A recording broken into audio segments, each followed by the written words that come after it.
Hello friends, welcome back to my channel. Bombay high court क्लर्कचा जो 2023चा पेपर झाला होता त्यामधले आपण इंग्लिशचे PIQ आज बघणार आहोत. तर यातला पहिला क्वेश्चन जो आहे तो आहे, it was a past midnight so there was a dash dash people on the street. तर इथे आपल्याला ऑप्शन दिलेले आहे, a few, a less, a few, nobody. तर याचा ॲन्सर जे असणार आहे अ फ्यू असणार आहे. ठीक आहे. पुढचा प्रश्न बघा. Abstract noun from a see is, म्हणजे सीचं जे ॲब्स्ट्रॅक्ट नाऊन आहे ते कोणतं आहे. तर याच्यामध्ये आपण डिरेक्टली ॲन्सर सांगते मी, ऑप्शन आपण रीड न करता. ठीक आहे. साईट, ह्याचा ॲन्सर येणार आहे साईट. ठीक आहे. पुढचा प्रश्न बघा. Question number 3, dash dash playing football, he plays cricket. तर याचा ॲन्सर असणार आहे बिसाईड, अल्दो, बिसाइड्स, अल्सो. तर याचा ॲन्सर असणार आहे बिसाइड्स. ओके.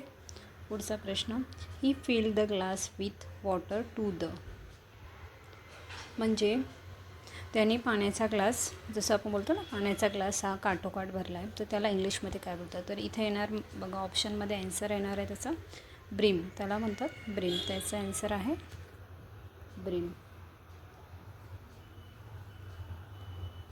ओके. पुढचा प्रश्न, the adverb of brave is, म्हणजे ब्रेवचा ॲडवर्ब काय येणार आहे. तर ब्रेवचा ॲडवर्ब येणार आहे इथे ब्रेवली. ठीक आहे. म्हणजे हे जे क्वेश्चन आहे याच्यामध्ये तुम्ही समजून घ्या की कोणकोणत्या टाईपचे कसे कसे क्वेश्चन्स येतात. ते आपण PIQच्या माध्यमातून चांगल्या प्रकारे समजून घेऊ शकतो आणि आपली प्रॅक्टिसही आपण तशाच प्रकारच्या क्वेश्चनवर केली पाहिजे. ठीक आहे.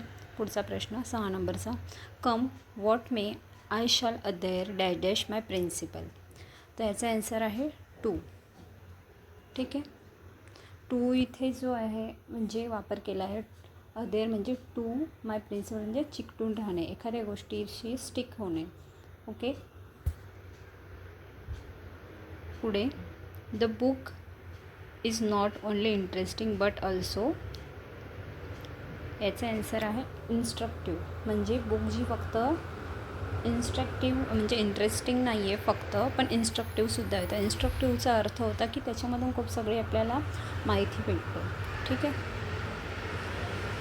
पुढचा प्रश्न बघा. Find the word that is wrongly spelled, म्हणजे चुकीचा लिहिलेला शब्द कोणता आहे. तर पहिला बघा कोणता आहे, करेजियस आहे. ठीक आहे. विकिशियस आहे. पुढे आहे इनकरेज, आणि शेवटचा आहे मॅजिस्ट्रेट. तर मॅजिस्ट्रेट जो हा शब्द आहे तो चुकीचा आहे. जिथे जे दिलेला आहे तिथे जी पाहिजे, म्हणून तो जो शब्द आहे तो चुकीचा आहे, तिथे जी पाहिजे. ठीक आहे. 9 नंबरचा question, choose the word spelled correctly. ठीक आहे. इथे चुकीचं झालं आहे, स्पेलिंग मिस्टेक, इथे करेक्टली आहे. तर इथे बिगिनिंग, म्हणजे बिगिनिंग जो शब्द आहे तो कशा प्रकारे लिहिला पाहिजे, स्पेलिंग त्याची काय आहे. तर इथे त्याचा ॲन्सर असणार हा असणार आहे बिगिनिंग. डी नंबरचा, BEGINING. ओके.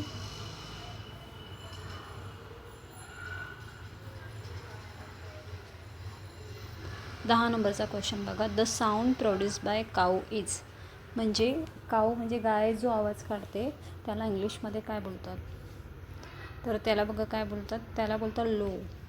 ओके. डी हे ॲन्सर आहे लो. ठीक आहे. तर बेल्ट कोण करतं, बेल्ट हे म्हणजे बकरी किंवा शीप जे असतात ते बेल्ट करतात. ठीक आहे. ब्रे हे गाढव जे असतात ते करतात, म्हणजे गाढवचा ओरडण्याच्या आवाजाला म्हणतात. ठीक आहे. ग्राउल जे करतात त्यांना, म्हणजे डॉग, कुत्रे किंवा अस्वल जे असतात त्यांच्या आवाजाला ग्राउल म्हणतात. ठीक आहे. तर अशा प्रकारे आपण 10 क्वेश्चन बघितलेले आहेत. तर यापुढे जर तुम्हाला त्याचं एक्सप्लेनेशनही पाहिजे असेल तर तुम्ही तसं सांगा, तर त्यानंतर मी एक्सप्लेनेशन देण्याचा प्रयत्न करेन. तुम्हाला जर व्हिडिओ आवडला असेल तर नक्की लाईक करा आणि असेच महत्त्वाचे PIQसाठी आमच्या चॅनलला सबस्क्राईब करा. थँक्यू.